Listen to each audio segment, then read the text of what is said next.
thank the organizers for inviting me to talk about our experience in beginning yet another journey in transplantation, small bowel transplantation.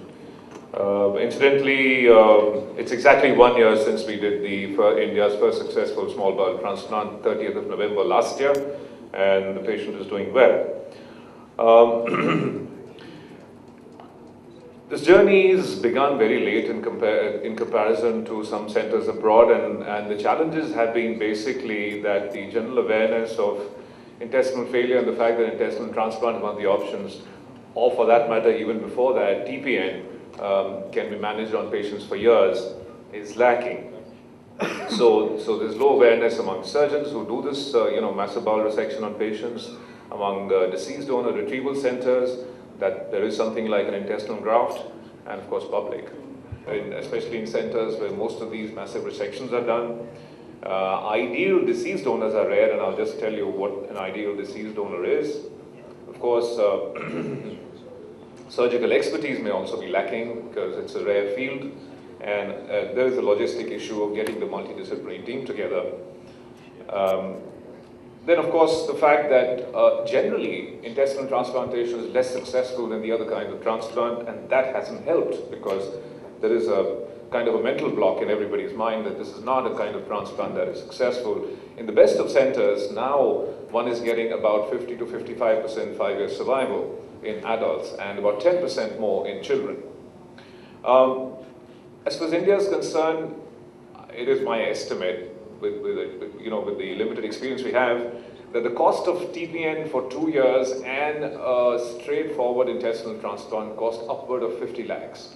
So you're looking at $100,000 US approx or more, and there's not that many takers for this kind of costly treatment.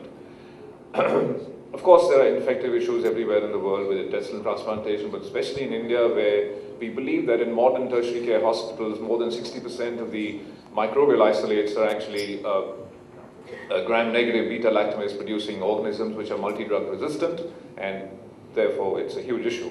And of course, it's been attempted in India 4 or 5 times previously. The previous attempts have not been successful, only one of them has been published. So what we thought, we used to get referrals, of course, over the years, and we actually listed a case from 2009 onwards, but then we planned it in an organized fashion, and then from 2010, we had a dedicated nutrition and IV access team, and we collaborated with Professor Kareem at UPMC, now he's moved to Cleveland, for the donor and recipient perioperative management protocol, and he agreed to help us every step of the way. And then we circulated donor criteria, ideal donor criteria, to the nearby retrieval centers or busy hospitals, and we also kept sensitizing the gastroenterologists and surgeons around the place to refer such cases. And of course, we decided that as soon as we get a case like this, the first attempt would be to enable the intestine to adapt for at least a year or 2 and keep the patient stable on TPN before you actually take on a patient seriously for intestinal transplant. Common causes in adults, either volume loss because of Crohn's, SMA thrombosis, SMB thrombosis, trauma, or functional loss as in visceral myopathy. In adults, again, you can have massive resections because of intestinal atresia, gastroschisis, Crohn's disease, MID or microvillus involution disease, and visceral myopathy. The last 2 are, of course, functional problems. So, I think that the case exemplified by the unfortunate girl who died from sepsis and intestinal failure, who was called Nirbhay by one of the newspapers, was all actually misplaced because she never actually needed an intestinal transplant. All she needed was good ICU care and recovery from sepsis and maintenance on TPN.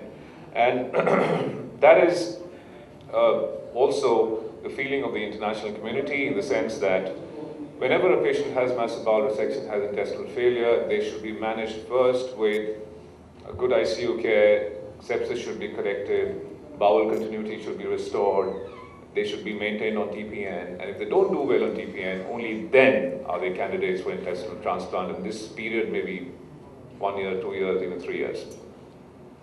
So various problems can happen with TPN, like failed sites, as in you can have thrombosis of two or more major veins, you can have life-threatening infections, line infections or CLI, and of course failure of intestinal adaptation, and PN-induced cholestasis. So these are the reasons why one should consider intestinal transplant, not the fact that there has been a massive bowel resection. Over the years, we've had many referrals, but I think 7 candidates have been serious intestinal transplant candidates. 2 have been from SMA thrombosis, we lost both of them. 2 have been from SMV thrombosis, we transplanted one successfully, the other one is waiting. We've had 1 case of visceral myopathy who is also waiting for a multivisceral transplant. And we've had 1 Crohn's disease patient and a trauma patient who actually adapted their intestine and are currently on follow-up. I'll take you through this, the first case of India's first successful intestinal transplant. It's a 27-year-old male who had spontaneous SME thrombosis 4 years ago, subsequently underwent massive bowel resection with a remnant of just 30 centimeter of jejunum, and there was no IC valve, and of course the entire colon was there. So basically, patients who have about 45-50 centimeter of small bowel, or if they have 30 centimeter of small bowel with IC valve, can be expected to adapt in about 65 to 70% cases. So this particular patient was maintained on TPN. He had chemo port inserted several times. He had 7 episodes of sepsis, including 2 life-threatening episodes of sepsis. He had 5 line changes. He lost about 38 kilos of weight, and he lost a lot of self-esteem. He lost his work, and he became pretty suicidal. He had a huge psychological issue on TPN. So he was listed for transplant. We found our ideal donor in a less than 40-year, that was actually a 25-year-old donor, non-obese. Move to the next slide. So this was a 21-year-old donor, lean, 70 kilos, head injury from road traffic accident. He hadn't had any cardiorespiratory arrest. He was hemodynamically stable on small dose of inotropes. So everything else was pretty much normal. So he was a good candidate, blood group matched. So we went ahead and did this transplant. I won't bore the gastroenterologist with surgical details, except to say that the donor had preoperative gut decontamination and intravenous antibiotics. And then we retrieved the intestine. This is what it looked like on the bench. And recipient procedure was, of course, as usual, very difficult because it had been an abdomen operated upon several times. And so adhesiolysis for about 6-7 hours, and then removal of some of the bowel to make space, because these people usually have a shrunk abdominal cavity. So we had to make space for the intestinal graft. And ultimately, we transplanted it. This shows vascular anastomoses, and this shows a healthy-looking pink bowel after reperfusion. What we did, and what everybody does, is to leave a chimney ileostomy, which basically means that once you establish the distal anastomosis between the ileum and the colon, you leave a 20-25 centimeter of kind of idle bowel, which opens onto the abdomen so that you can just go in and do arthroscopic biopsies. Post-operatively, we looked at him clinically by hematology and with biochemistry, and he had regular endoscopy and ileal biopsies, alternate days initially, then twice a week, and then with decreasing frequencies. He was extubated at about 14 hours after surgery, ambulated by day 3. He was in ICU for 6 days, and he was on the ward for 41 days and was discharged at 47 days.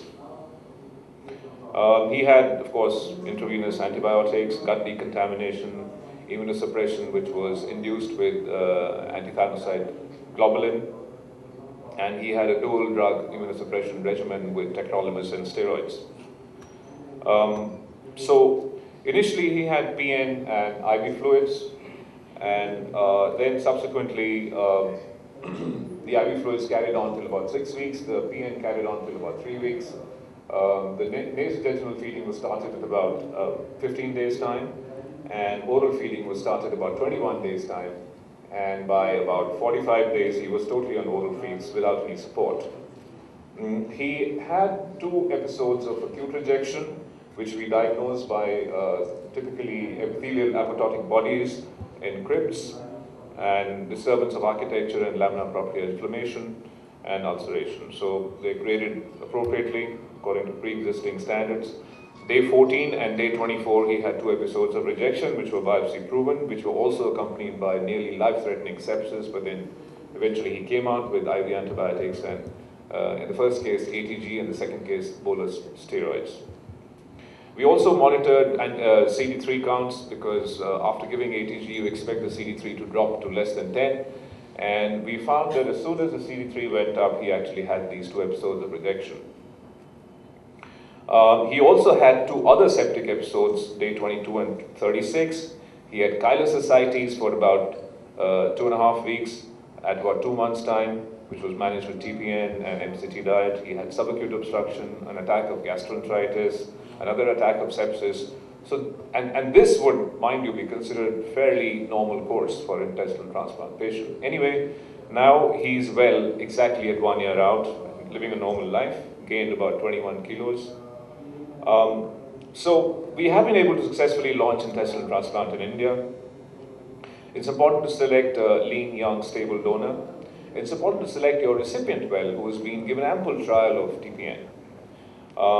And they need high immunosuppression. You have to have a high index of suspicion for rejection, and rejection is often accompanied by sepsis, and that, of course, needs treating with both antibiotics and immunosuppression.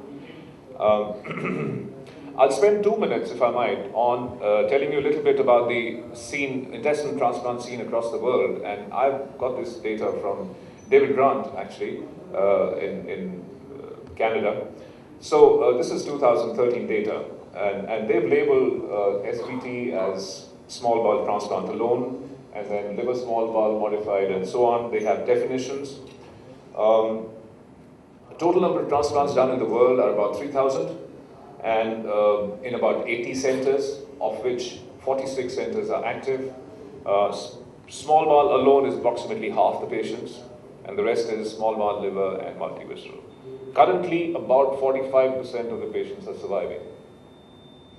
And pediatric, well, as you can see, 60% of the transplants have been pediatric transplants, and about 55% of the pediatric transplant recipients are surviving. Indications in pediatrics patients are, we've already talked about, but basically gastroschisis, volvulus, enterocolitis are the reasons for short gut syndrome. Just like to concentrate on these 2 or 3 slides, which basically suggest that in children the survival is better. The purple curve is a recent era, and that's a little worse in adults. So about 55-year adults, about 65-year kids. And we believe that adding colon, which has been a recent trend, improves survival. Putting them on rapamycin or sirolimus improves survival. And putting in a liver, the green line, also improves survival along if you do a liver and small bowel. But you can't always do a liver and small bowel unless it's indicated. So the conclusion from ITR data, there's a trend towards declining intestinal transplant case volumes because TPN management is actually improving. And there's an increased rate of colon inclusion, and short-term outcomes are good, but longer-term outcomes are suboptimal. So basically, I think the future lies in identifying recipients and donors and trying to find out molecular markers for early diagnosis of rejection and targeted immunosuppression to decrease adverse effects. Thank you. Thank you, Dr. Swayam.